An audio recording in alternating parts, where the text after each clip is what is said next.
नमस्कार। पाकिस्तान बार बार बेनकाब हो रहा है और अब दुनिया में कोई उसका हाथ थामने को तैयार नहीं है। अभी की जो ताजा खबर है वो आपको मिल गई होगी कि FATF में जो फाइनेंशियल एक्शन टास्क फोर्स जो दुनिया भर में टेरर फाइनेंसिंग पर नजर रखती है और ये कमेटी उसी के लिहाज से देशों पर प्रतिबंध लगाती है, आर्थिक प्रतिबंध लगाती है। फरवरी में ही पाकिस्तान ग्रे लिस्ट में चला गया था। उसको कहा गया था कि अगर जून तक आपने कहें कि आतंकवादियों पर कार्रवाई की, उनकी आर्थिक जो सप्लाई है, जो आपूर्ति है, वो रोक दिया और वो आतंकवादी गतिविधियां आपकी जमीन से नहीं करेंगे तो आपका ये प्रतिबंध हटाया जाएगा। फिर से हम देखेंगे कि इसको ग्रे लिस्ट से आपको बाहर करें या ना करें।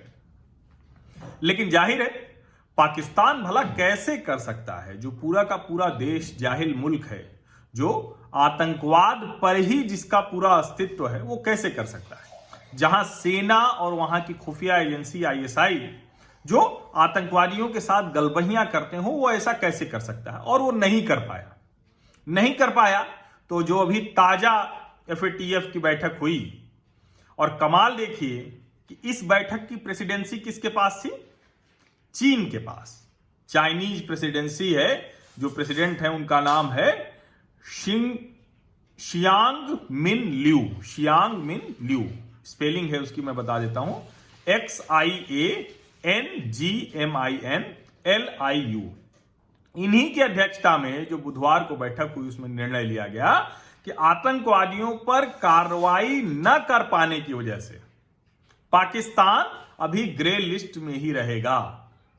और पाकिस्तान सोचिए कितना घटिया मुल्क है। यहां के लोग जो सत्ता में हैं, जो खुफिया एजेंसी चला रहे हैं, जो सेना में हैं, उनकी कोशिश अपने आतंकवादियों पर कार्रवाई करने के बजाय वो कोशिश कर रहे थे कि किसी तरह से कुछ भारतीयों को आतंकवादियों की सूची में डाल दिया जाए। हालांकि वो सफल नहीं हुए, उनको सफलता नहीं मिली। चाइनीज प्रेसिडेंसी है, इसके बावजूद नहीं मिली। अब ये जुलाई से अभी ये प्रेसिडेंसी चली जाएगी जर्मनी के पास 1 वर्ष के लिए। ये दुनिया की संस्थाएं हैं जो इस तरह से काम करती हैं जिससे कि सबको लेवल प्लेइंग फील्ड मिल सके। अमेरिकी रिपोर्ट भी इसी बीच में आ गई। US स्टेट डिपार्टमेंट की रिपोर्ट है और वो ये रिपोर्ट ये कह रही है कि पाकिस्तान में आतंकवादी मजे से फल फूल रहे हैं। जो उनको करना है वो लगातार कर रहे हैं, अपनी गतिविधियां चला रहे हैं। इंडिया और अफगानिस्तान यानी भारत और अफगानिस्तान में आतंकवादी गतिविधियां जो चल रही हैं वो पाकिस्तान के आतंकवादी संगठन चला रहे हैं।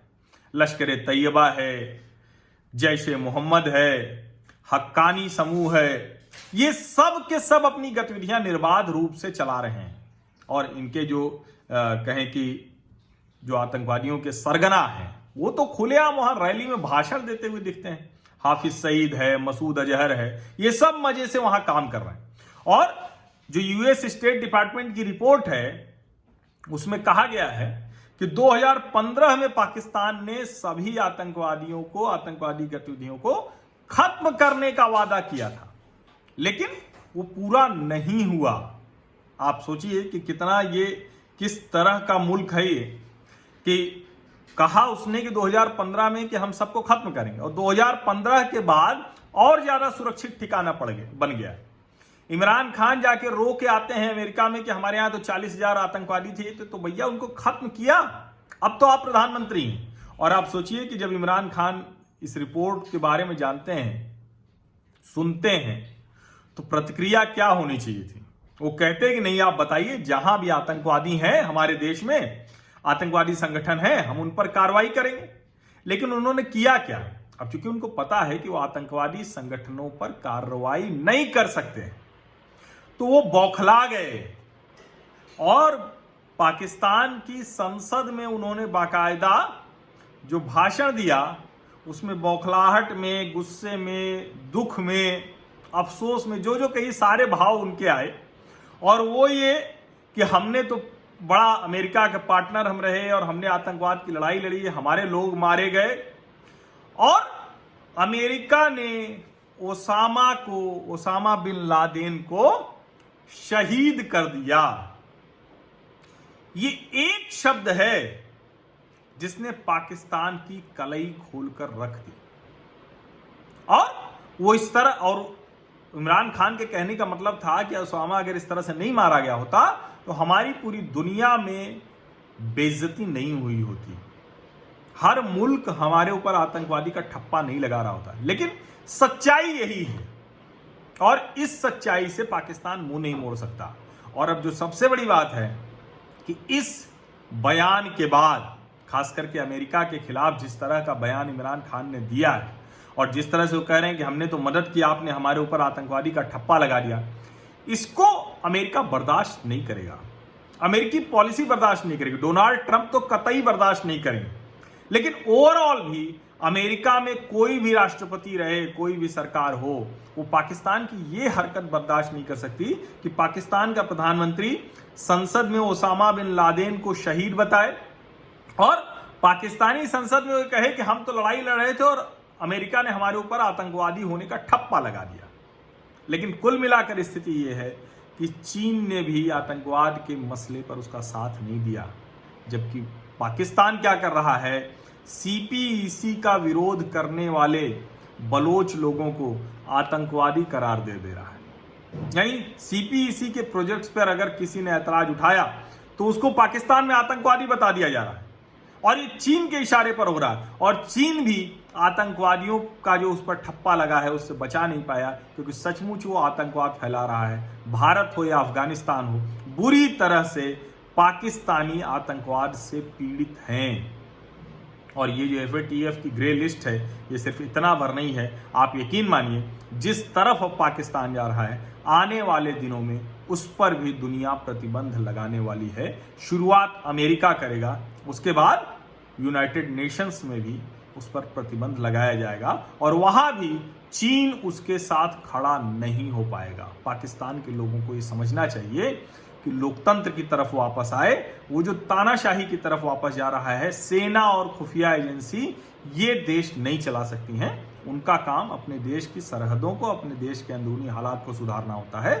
देश चलाने का काम लोकतांत्रिक व्यवस्था ही करेगी और वो जनता कर सकती है। ये बात जितनी जल्दी समझ में आ जाएगा उतना बेहतर रहेगा।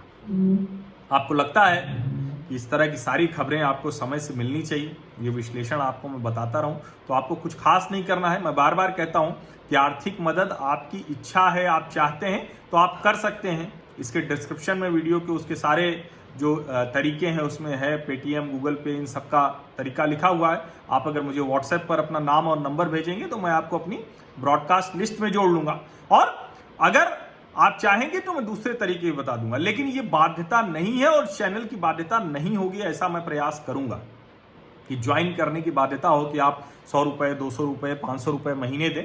ऐसी बाध्यता मैं कभी अपने चैनल पर नहीं करूंगा, ये मेरा प्रयास रहेगा। लेकिन एक बाध्यता मैं चाहता हूं, और वो ये मैं चाहता हूं कि आप लोग मेरे इस चैनल को सब्सक्राइब जरूर करें। सामाजिक परिवार हमारा बड़ा हो, ताकत हमारी बड़ी हो, जिससे कि हम पॉजिटिव जो डिस्कोर्स हैं, जो पॉजिटिव नैरेटिव्स हैं, जो सार्थक सकारात्मक बहस है, उसको हम आगे बढ़ा सकें, उसको हम सलीके से, मजबूती से आगे ले जा सकें। और खास करके भारत की जो कहें कि एक नेशनलिस्ट नैरेटिव है, जो भारत की एकता, ताकत, विभाजनकारी बात यहां नहीं होगी, भड़काऊ बात यहां नहीं होगी। जो सच होगा वो बात बिल्कुल करूंगा, वो किसी को अगर विभाजनकारी लगेगी तो भी उससे मैं नहीं डरूंगा। लेकिन यहां पर कोशिश यही होगी कि देश को कैसे मजबूत किया जाए, 21वीं शताब्दी में देश कैसे आगे बढ़े और दुनिया कैसे भारत के बारे में सोचती है, दुनिया भारत के पड़ोसी देशों के बारे में कैसे सोचती है, ये सब बात मैं आपको बताता रहूंगा। इसके लिए बस आपको मुझे एक मदद करनी है कि मेरे इस YouTube चैनल को सब्सक्राइब कर लेना है।